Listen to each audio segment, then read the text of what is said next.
Macon has grown beside the Ocmulgee River. People were living along it 17,000 years ago. Incorporated in 1823, the town grew around Fort Hawkins, whose replica faces across the river where the Piedmont meets the coastal plain. The river was a commercial artery. Cotton was the money crop.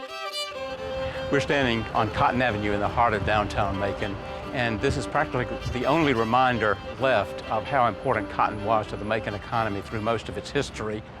But when it comes to most of its history, Macon has reminders wherever you look, and you don't have to look far. This is a walkable city. City Hall is literally just steps away from Cotton Avenue. Built in 1837, the classical Revival building is most famous for serving as the state capitol in the waning days of the Confederacy. But Sherman passed it by on his march to the sea. A general named Stoneman did put a cannon atop the great Ocmulgee Temple Mount and fired a round. And after traveling for 1.5 miles, this is what it hit. Today it's a museum open to the public and celebrates the story of the war between the states and particularly emphasizes Confederate history. More than 5,000 buildings in Macon are on the National Register of Historic Places. Many of them are homes.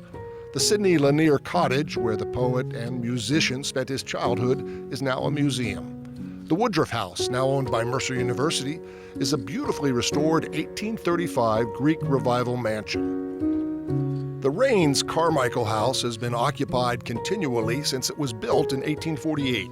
It's one of 2 Macon homes that are National Historic Landmarks. The other is the Hay House, begun in 1855. The 24-room, 18,000 square foot Italian Renaissance Revival-style mansion was filled with treasures its newlywed owners bought on their years-long honeymoon. And from its cupola at the top of a dizzying spiral staircase, you see a lot of other houses, including 3 houses of worship. It's been claimed Macon has more churches per capita than any other southern city, more than 250 congregations, the majority Baptist. The most sumptuous sanctuary is St. Joseph Catholic Church. The first Catholics in the area were Franciscan friars with the Spanish explorer De Soto in 1540. This building's foundation was laid in August 1889. 14 years later, the Romanesque neo-Gothic church was dedicated. Among the saints honored here, Cecilia, patron saint of musicians. Macon has been blessed with some amazing ones.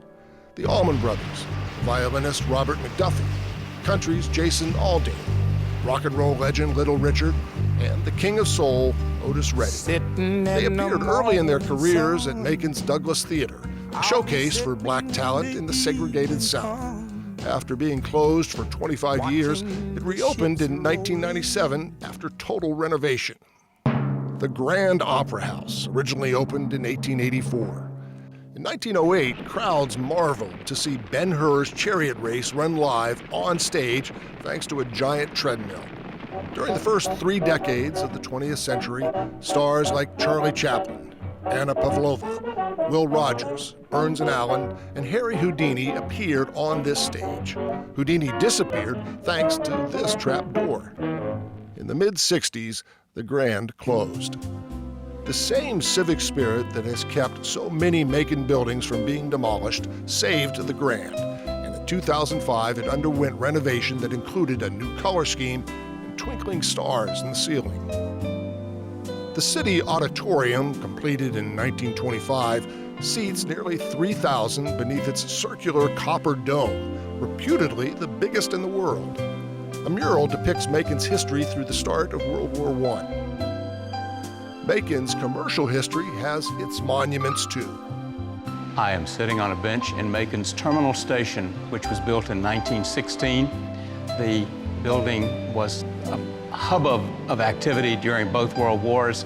In World War II, there were more than 100 passenger trains daily coming to this station.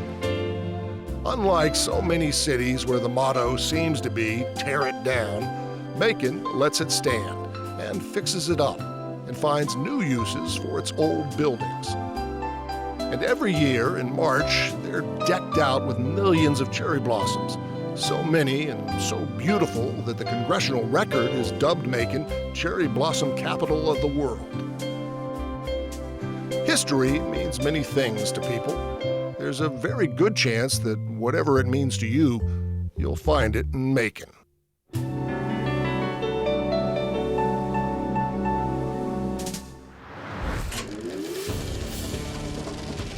This is a GPB original production.